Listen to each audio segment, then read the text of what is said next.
Tere ka kõigile minu poolt, et see lugu on tänaseks rohkem kui 5 aastat vana, et Kersti Kracht peeti 2021. aasta jaanuaris kinni ja ka vahistati seoses siis kahtlusega, et ta on küsinud ja võtnud altkäemaksu Toomas Tammelt selle eest, et muuta riiklikku kalanduspoliitikat Toomas Tamme ärihuvides ehk siis peaasjalikult ümber reguleerida olümpiapüük individuaalpüügiks Peipsi ja Lämmijärvel.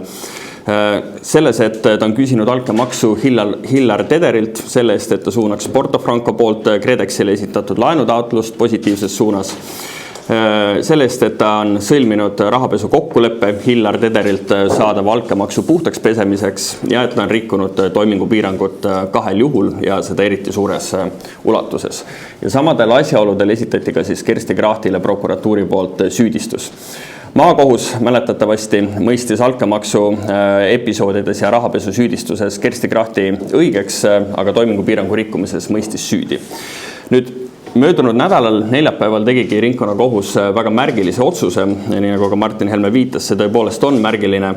Ta jättis muutmata maakohtu varasemad otsused Kersti Krachti õigeks mõistmises ja tühistas süüdimõistmised toimingupiirangu rikkumises. See tähendab seda, et ringkonnakohtu hinnangul oli asjas esitatud süüdistus terves ulatuses põhjendamatu, seda nii Kersti Krachti suhtes kui ka tegelikult kõikide teiste süüdistatavate suhtes, kes selles asjas kohtu alla olid antud. Nüüd, miks ringkonnakohus niimoodi otsustas? Ringkonnakohus tuvastas uurimise käigus ka mitmeid olulisi rikkumisi, nagu näiteks ebaseaduslik läbiotsimine Aqua Spa hotellis või ebaseadusliku juurdepääsu saamine Toomas Tamme e-kirjadele. Aga need ei olnud asja lahendamisel määrava tähtsusega küsimused. Määravaks osutas ikkagi ja tegelikult seda mõlema kohtuastme jaoks, nii esimese astme jaoks kui ka ringkonnakohtu jaoks, see, et prokuratuuri poolt kogutud tõendite pinnalt tehtud järeldused olid, ja nüüd ma kasutan ringkonnakohtu enda terminoloogiat, meelevaldsed, oletuslikud, otsitud ja paljasõnalised.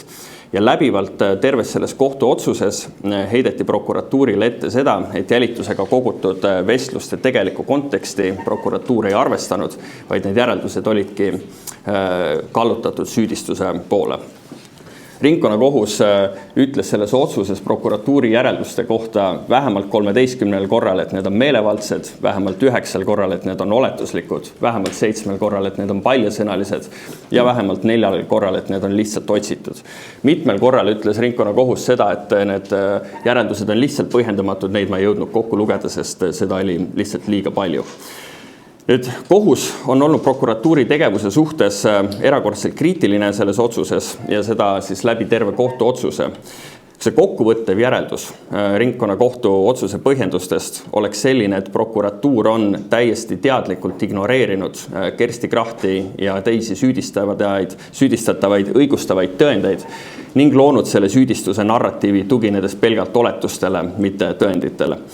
Et kui me võtame näiteks selle Hillar Tederiga seotud altkäemaksu episoodi, siis selle püstitamisel ignoreeris prokuratuur täielikult asjaolu, et Porto Franco toetamise osas toimusid ministrite vahel arutelud juba oluliselt enne seda, kui Kersti Kracht sellesse protsessi kaasati või ta sellest üldse teadlikuks sai.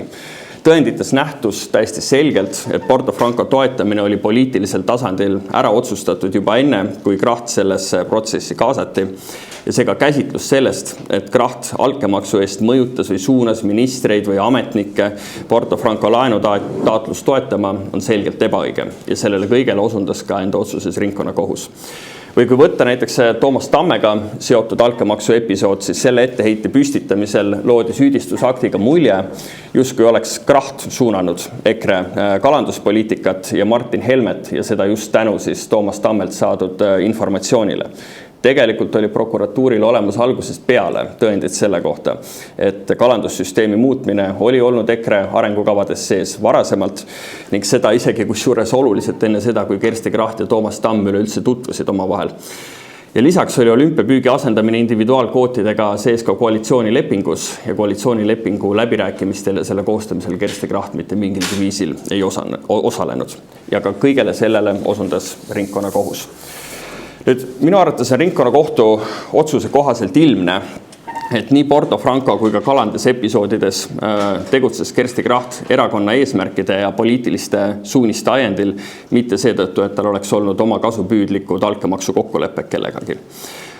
Ringkonnakohtu otsuse lugemisel ei saa jõuda minu arvates mitte mingisugusele teistsugusele järeldusele kui sellele, et selle asja uurimine ja süüdistuse esitamine on olnud kallutatud ning lähtus eesmärgist näha igal juhul kuritegu seal, kus seda tegelikult ilmselgelt ei olnud. Ja üks minu arvates väga oluline aspekt sellest kohtuotsusest veel, et kuna tõendeid selle altkäemaksu süüdistuse kohta ju tegelikult ei olnud, nii nagu ringkonnakohus on ka osutanud, siis omistas prokuratuur väga suurt kaalu ja täiesti ebaproportsionaalselt suurt tähendust veel sellele, et Kersti Kracht ei soovinud arutada poliitiliselt päevakajalisi teemasid telefoni teel ning prokuratuur leidis, et selline nii-öelda konspireerimine viitab siis selgelt altkäemaksulistele suhetele. Ka seda väidet analüüsis ringkonnakohus enda otsuses põhjalikult ja mitme lehekülje ulatuses ja leidis, et telefoni suhtluse vältimine oli tegelikult Kersti Krachtile omane. Tal oligi üldine hirm jälitamise ees ning NB, see oli kantud tema enda elulistest kogemustest. See oli ringkonnakohtu hinnangul täiesti mõistlik ja tavapärane suhtumine ning ei viidanud mitte kuidagi korruptiivse suhte olemusolule. Ja see on väga tähelepanuväärne aspekt sellest kohtuotsusest, sest me oleme täna jõudnud enda ühiskonnaga kuidagi sellesse punkti, kus päris paljud avalikus elus osalevad inimesed ei soovigi asju arutada telefoni teel. Ka täiesti õiguspäraselt käituvad inimesed eelistavad vahetuid kohtumisi ja eelistavad krüpteeritud suhtlusvahendeid ja seda sellepärast, et nad ei soovi lugeda toimikust või leheveergudelt enda isiklikke vestlusi, millel tihtipeale ei ole kriminaalasjaga mitte mingisugust pistmist. Ja sinna punkti me olemegi ju paljuski jõudnud just tänu õiguskaitseorganite poolse võrdlemise massilise jälitustegevuse kui ka sideandmete järjepideva õigusvastase kasutamise tulemusena. Ja seetõttu ongi ühiskonnal kadumas usaldus õiguskaitseorganite tegevuse vastu. Ja see olukord on ka mõnes mõttes paradoksaalne, sest sellist õiguskaitseorganite endi poolt tekitatud hirmu kasutatakse nende samade õiguskaitseorganite poolt väga kergekäeliselt kui asjaolu, millele rajada isikule esitatav süüdistus, nii nagu see Kersti Krachti puhul ka juhtus. Aga mul on väga hea meel, et ringkonnakohus näitas siin külma pead ja kainet mõistust ning lükkas sellise käsitluse täiesti selge sõnaga tagasi. Mida me sellest kõigest järeldama peaksime? Tänaseks on minu arvates täiesti ilmne, et seadusandja peab andma kohtutele võimaluse õigeks mõistetutele määrata kohane hüvitis kriminaalmenetluse talumise eest. Seda ei pea määrama igas asjas ja igal juhul, aga kohtutel peab olema võimalus võtta arvesse konkreetse asja eripära ja olukordades, kus inimesi on aastaid avalikult ja täiesti põhjendamatult süüdistatud kuritegude toimepanemises, peab sellise hüvitise määramise võimalus kohtutel olemas olema.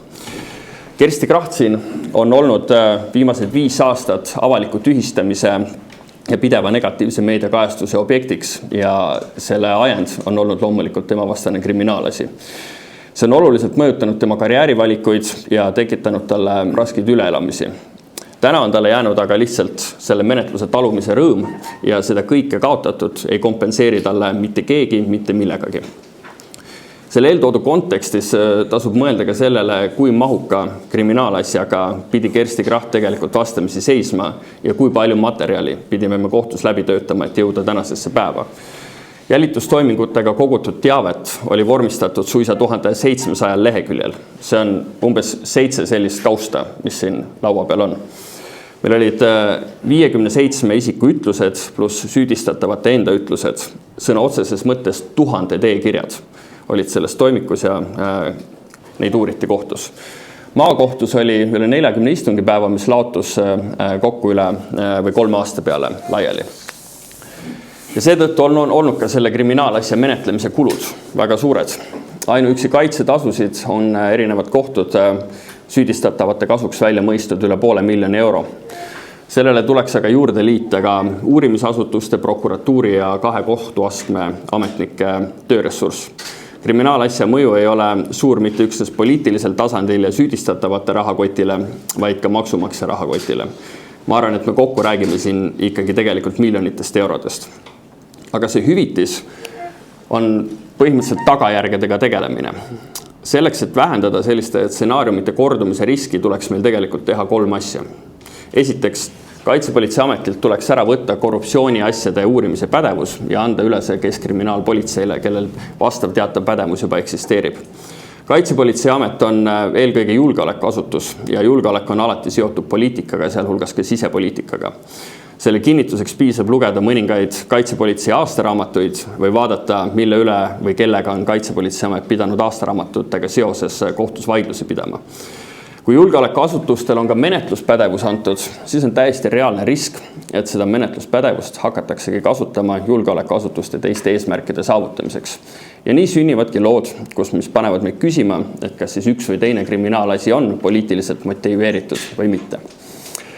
Teiseks, prokuratuurilt tuleb ära võtta kohtueelse juhtimise pädevus ja ülesanne ning jätta see puhtalt õiguskaitseorganitele. Ehk politsei uurib ja prokuratuur võiks esindada kohtus riiklikku süüdistust.